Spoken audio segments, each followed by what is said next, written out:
magnífico reitor Antônio Cláudio, professores, alunos, funcionários, todos em conjunto para aprofundar a vida da universidade e resistir ao descalabro atual. Quero dizer que sou filho da Federal Fluminense e que sempre que posso agradeço e reconheço a profundíssima dívida que tenho com esta universidade. Quando estava nos bancos da Faculdade de História, já se passaram muitos anos. Gosto também de lembrar que, juntamente com o magnífico reitor, quando eu presidia uma outra instituição, nós produzimos um círculo virtuoso de ideias, de diálogo, abrindo inclusive outras frentes de conversação e subjetividade institucional com a Sociedade Brasileira para o Progresso da Ciência, a Academia Brasileira de Ciências, a Academia Nacional de Medicina e diversas outras universidades com as quais realizamos um diálogo importante e extremamente difícil quando havia muita neblina. A pandemia avançava a olhos vistos, mas Brasília estava de olhos fechados, negando toda a tragédia que tínhamos já, a compreensão do que estava para acontecer e com um negacionismo que abraçava situações realmente surrealistas, no pior sentido da palavra surrealista, não na melhor, obviamente. Professor Antônio Cláudio, mais uma vez, muito obrigado. A minha relação com a ciência se dá por múltiplas formas, por ter estudado o Renascimento, por ter trabalhado também como professor visitante na Fiocruz, trabalhando com divulgação científica, sobretudo em poéticas da matemática, e olhando justamente para uma paixão radial,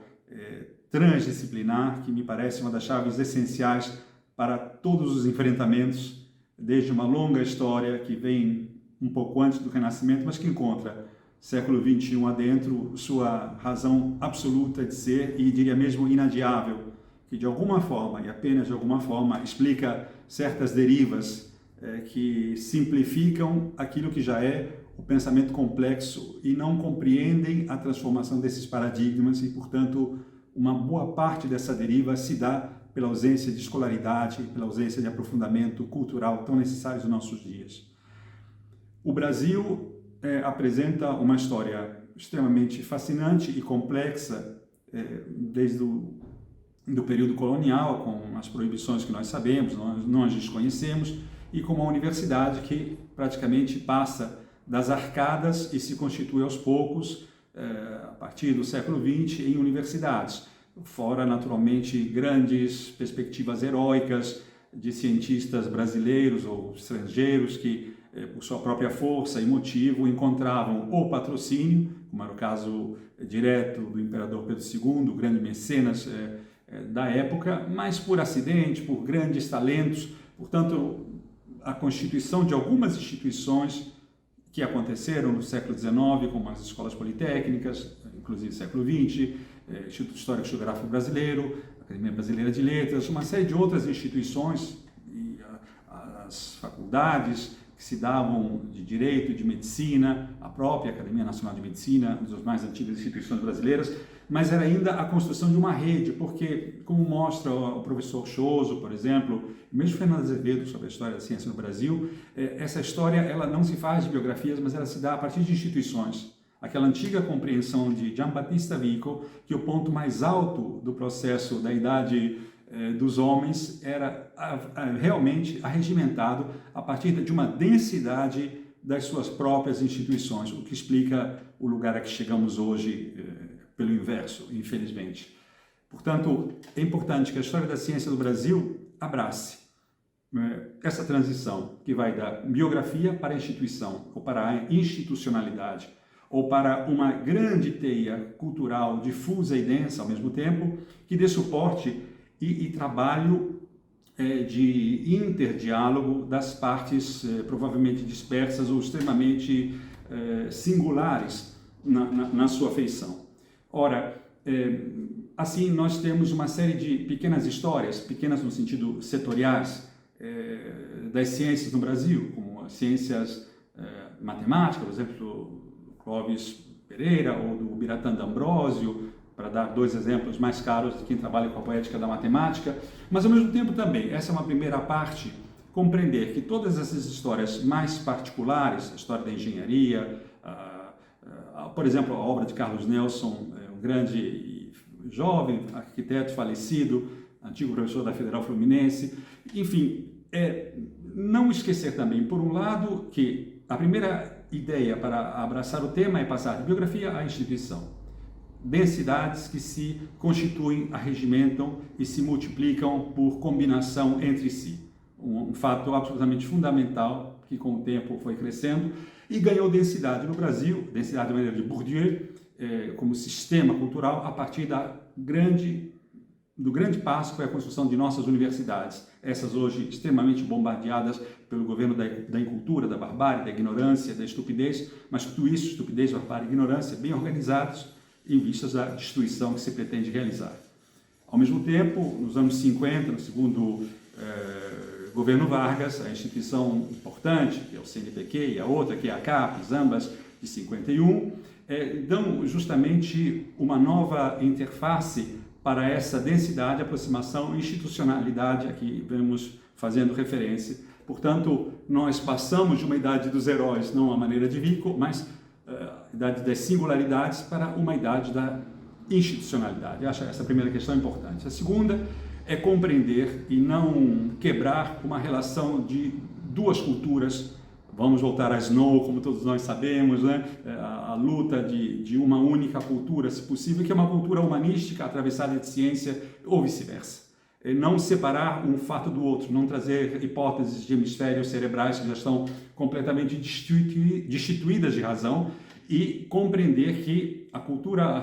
por assim dizer, hard e a cultura soft, ou a cultura científica e a humanística, por assim dizer, elas são fruto de uma grande visão do todo, e esse todo já não pode mais ser separado, por mais setorizável que as exigências da história da ciência requeram de cada um de nós em suas especializações. Mas, como disse alguém, um grande epistemólogo, para que eu me especialize, é necessário que eu encontre um alto grau de desespecialização. Isso está na experiência de todos, à medida que avançamos na nossa área de conhecimento ou desavançamos em nossas desáreas de desconhecimento e assim sucessivamente, o jogo está bem claro. Por outro lado, não basta apenas reunir como duas peças quase combináveis dois tipos de cultura que na verdade são uma única cultura, mas é preciso apostar densamente na transdisciplinaridade, na interdisciplinaridade, no conhecimento radial. É impossível hoje não trazer para os nossos departamentos da universidade, ampliar o que já é nosso e apostar sempre mais na despartamentalização até onde seja possível, ou que os departamentos se tornem apenas instâncias cada vez mais burocráticas e que a burocracia não seja mais imperiosa do que a aventura científica e do conhecimento. Desfeudalizar muitas vezes alguns aspectos de programa, e que a especificidade não fica absolutamente em perigo,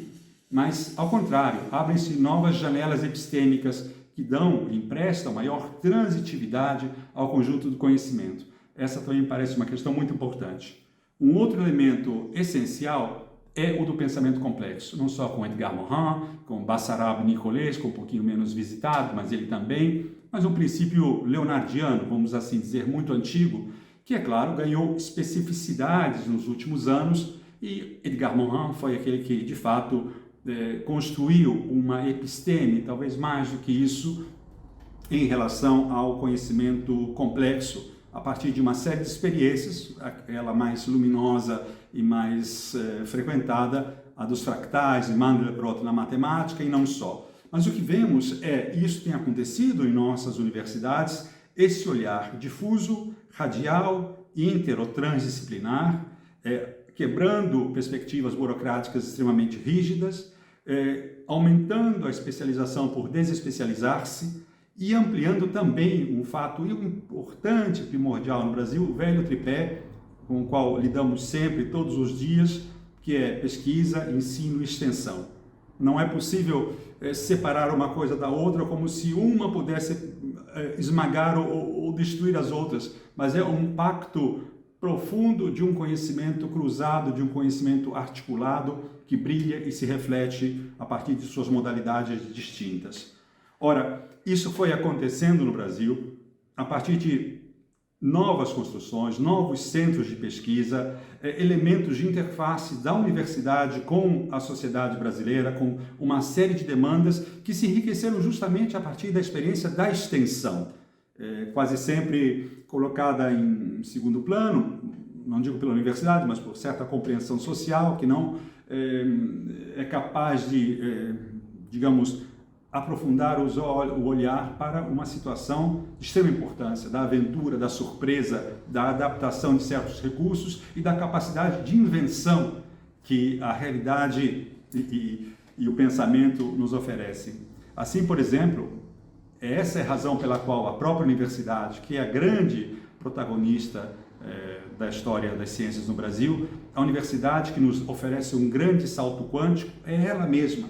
na sua pluridiversidade, constituída por diversas gerações. Ela nos dá hoje mais de 90% da produção intelectual na área da ciência brasileira. Ao contrário do que muitas vezes se dizia que o capital precisava determinar a cultura, uma coisa deplorável sob qualquer ângulo, independentemente de quem seja liberal, conservador ou progressista, essa é uma situação extremamente que não corresponde ao real. Nós sabemos que é a autonomia do conhecimento, mas essa autonomia, claro, ela tem também as possibilidades de diálogo com a natureza, com a sociedade, embora esse diálogo direto não seja tão simples. Eu sempre gosto de lembrar o Prêmio Nobel, que ele próprio, tratando da matemática, dizia, um livro bem pequeno, Wigner, belíssimo, em que ele mesmo diz, o título é essencial, como é que eu posso traduzir, da estranha ou da surpreendente capacidade da matemática de responder às coisas do real. É um livro fascinante por essa razão. Não existe uma aplicação diretíssima, mas essa aplicação pode ser direta ou indireta. A história da ciência é feita de grandes cortes epistemológicos, para usar um termo de Bachelard, e ela também trabalha com os elementos do acaso. Então, não há uma única possibilidade de olhar diretamente um fato social, um fato de natureza e imediatamente responder as coisas não são assim. Podem até ser, muitas vezes são, mas não se justificam desse modo. A universidade, portanto, ela criou no Brasil uma rede de conhecimento. Ela criou uma perspectiva plural, inclusiva, instrumento de avanço democrático, aprofundamento republicano nas ciências sociais, enfim, e na ciência e tecnologia e inovação. Tudo isso, digamos, criou uma nova forma de compreender o Brasil e de sonhar o futuro. Essas grandes histórias se encontram ainda em processo de construção, uma espécie de autoconhecimento ou de reconhecimento de um processo especular em que a própria universidade ela considera a sua trajetória e olha para um desenho possível de futuro. Mas esse desenho e essa trajetória se darão apenas na inclusão, porque nós precisamos produzir mais cientistas. 18 mil doutorandos ao ano ainda é muito pouco para tudo aquilo que nós precisamos realizar, comparando com outros países, como faz um belo estudo do Luiz Davidovich sobre esse grande gap do que precisamos realmente ampliar, avançar, e isso se dará, obviamente, na contrapartida de um aprofundamento republicano e não meramente burocrático ou formal. Ampliar, naturalmente, o que se deve dar à ciência, o orçamento, ampliá-lo muito mais daquele que até 2015 era oferecido, para depois entrarmos no debate que já sabemos qual pode ser. E um redesenho muito importante em que as universidades encontrem e aprofundem um solo republicano e defendam sempre mais autonomia. Um ministro cujo nome não declino falava que a universidade não poderia ser soberana, mas a universidade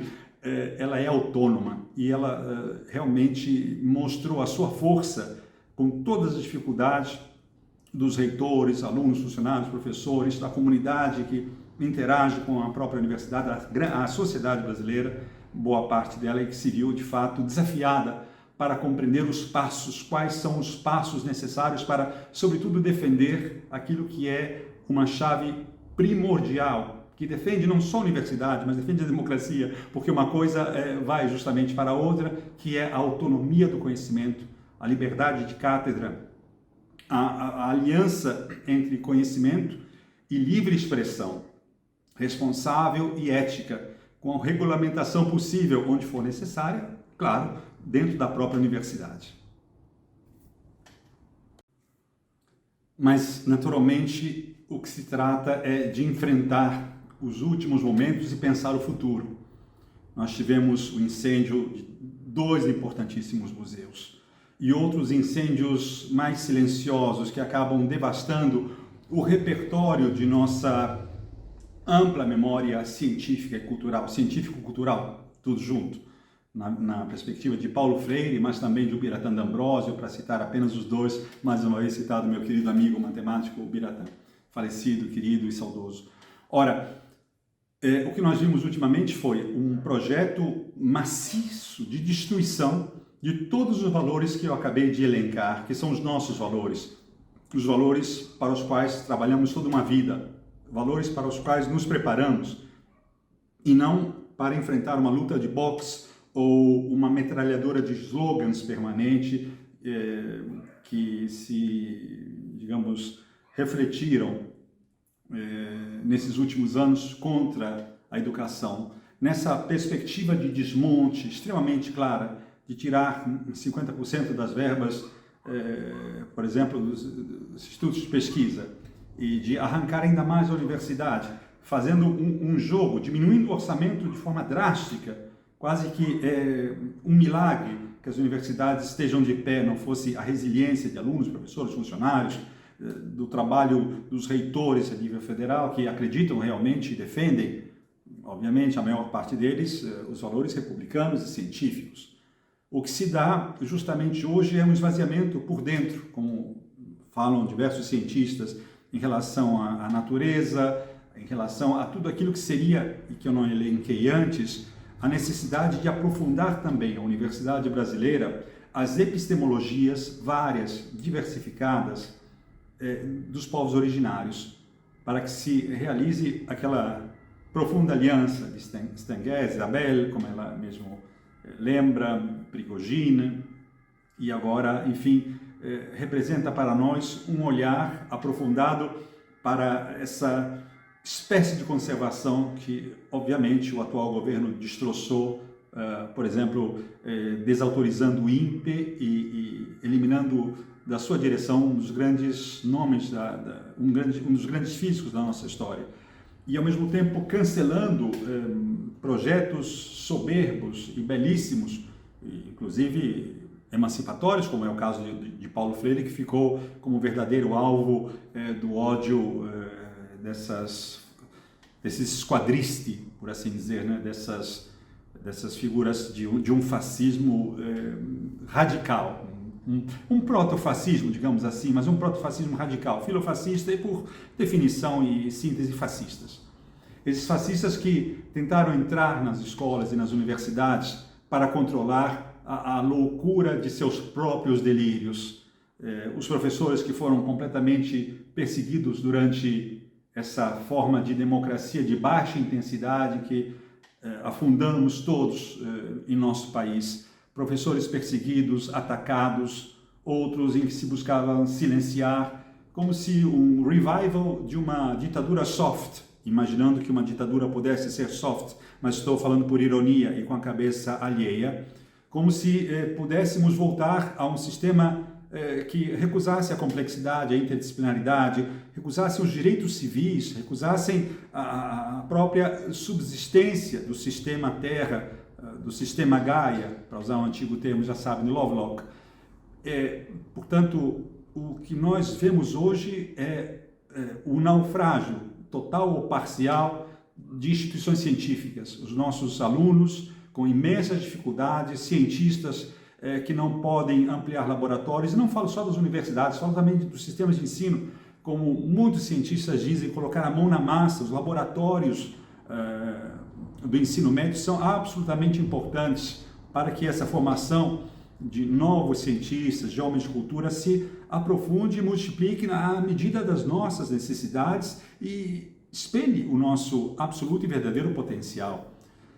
Essa tragédia recente que estamos vivendo, com um negacionismo total e absoluto, da ciência, da deslegitimação do cientista, do professor, e de modo especial da cultura, com brutamontes que ameaçam de muitas formas uma conquista que não é de agora e não é do Brasil, mas é da própria convicção e compreensão do Ocidente no que possa ter de melhor e mais complicado, mas é o grande legado que vai do humanismo à Revolução Francesa, a maio de 68, tudo isso é negado por uma sanha completamente fascista que busca destruir conquistas importantes. O Domenico De Masi fala muito bem que chegou ao poder uma figura deplorável, e essa figura deplorável nos obriga a voltar no tempo e a defender a esfericidade, que a Terra não ocupa o centro do universo, a defender que chegar ao século XVIII com Cesare Beccaria, os delitos e as penas, e não o auto de resistência, por exemplo, como se nós, de um momento para o outro, vivêssemos um outro tipo de desafio. Esse desafio é lutar numa arena que é uma arena entre a ignorância e a ciência, como se pudessem medir forças uma e outra. É claro que também nos levou a absolutizar alguns parâmetros científicos, mas esse grande mal de uma infantilização, de um Heliogábalo dos trópicos, sim, o mesmo fascínio da maldade, digamos assim, entre aspas, por favor, de um Heliogábalo, nós tivemos de buscar recursos inimagináveis, porque não estávamos preparados para explicar aquilo que já era uma das grandes conquistas em várias áreas do conhecimento, como, por exemplo, a vacina. Até hoje, essa convicção não é tão forte assim. Parece realmente assustador. Uma revolta da vacina, para lembrar um texto muito importante, Zé Willy Carvalho, mas uma revolta da vacina provocada por Brasília, pelo Planalto, pelo poder central do nosso país. É algo realmente impensável, que inclusive vai de encontro e não ao encontro, vai de encontro a, digamos, um certo legado positivista no que ele teve de melhor e pior, de mais limitado por um lado, na perspectiva da ciência, no fazer científico, em verdades absolutas e na morte da filosofia, o que é também algo que a ciência deve atentar, porque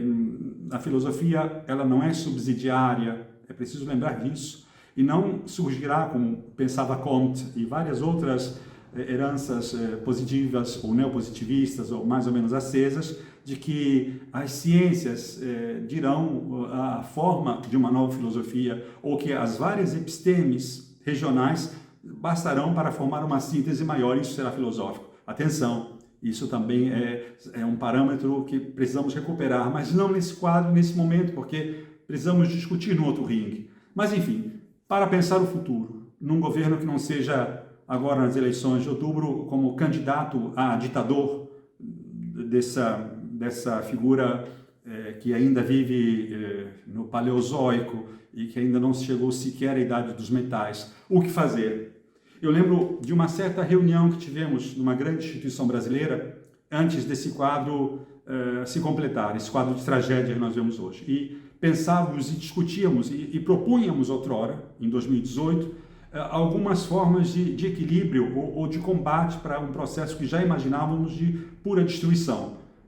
No entanto, a capacidade de admiração ou de espanto foi maior, porque a destruição foi muito mais intensa do que pensávamos. Por isso, é uma figura de poucas luzes intelectuais, mas a estrutura para a destruição,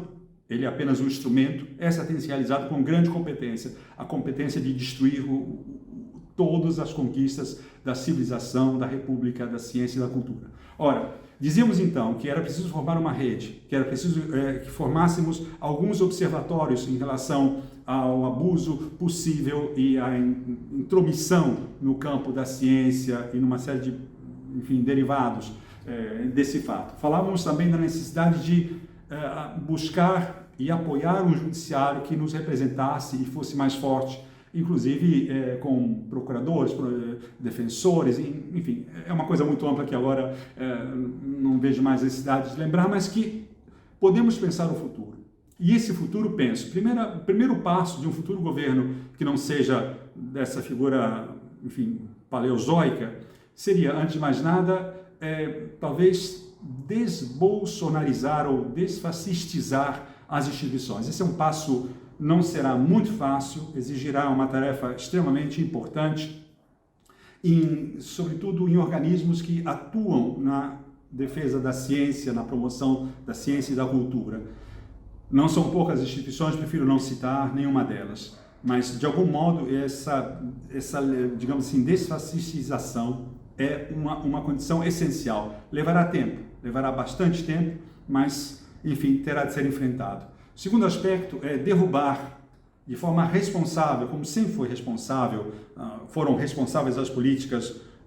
dos governos do início deste século em relação ao orçamento. Não digo nem o orçamento secreto, porque essa é uma situação de calamidade ética e moral que não precisava nem ter uma república minimamente razoável para condená-lo de pronto,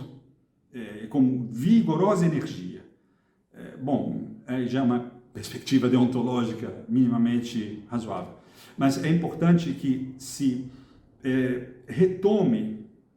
que possamos retomar as rédeas de nossas vidas institucionais a partir do desmonte, do dizer não ao teto de gastos. O teto de gastos tem sido para nós uma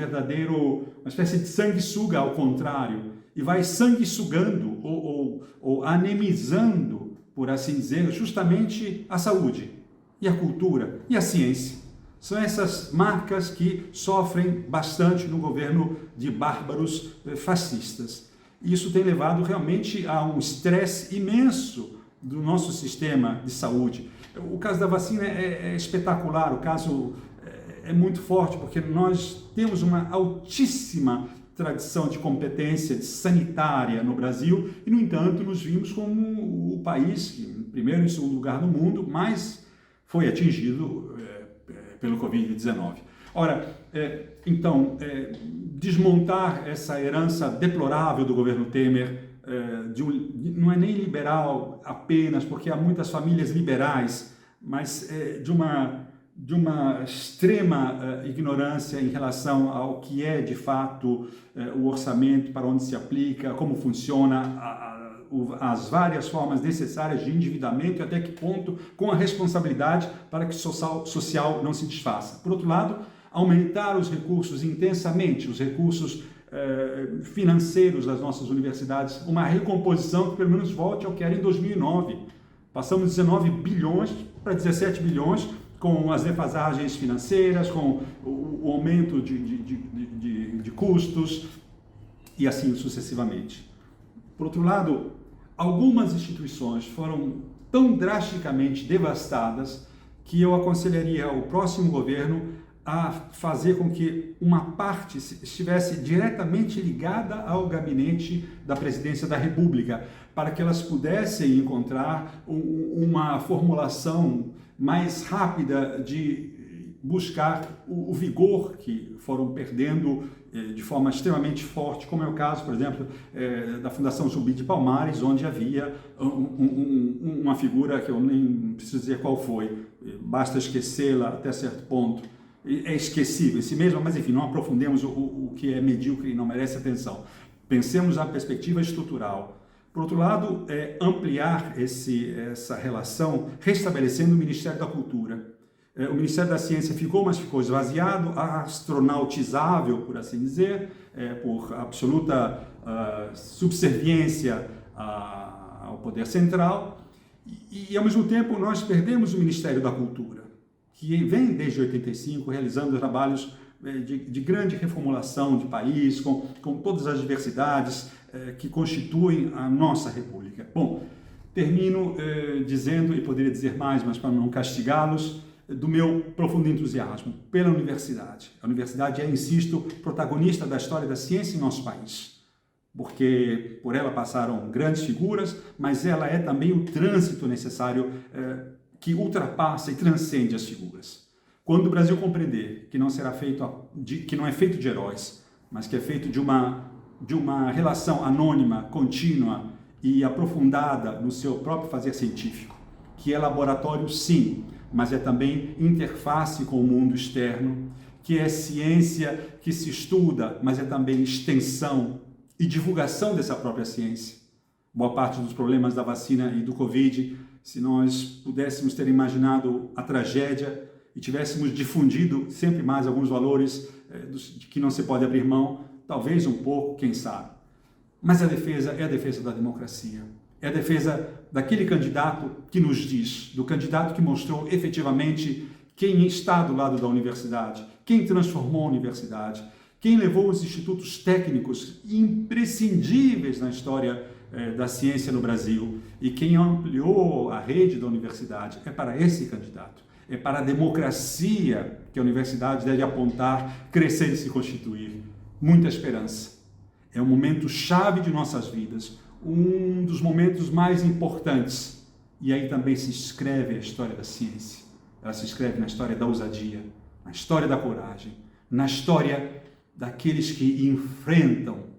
sem medo, porque acreditam que a cultura e a democracia são as únicas formas possíveis para a construção da paz e da justiça social. Sem isso, o Brasil seria muito pequeno. Mas o Brasil, como disse inúmeras vezes, peço desculpas se repito, e aqui termino,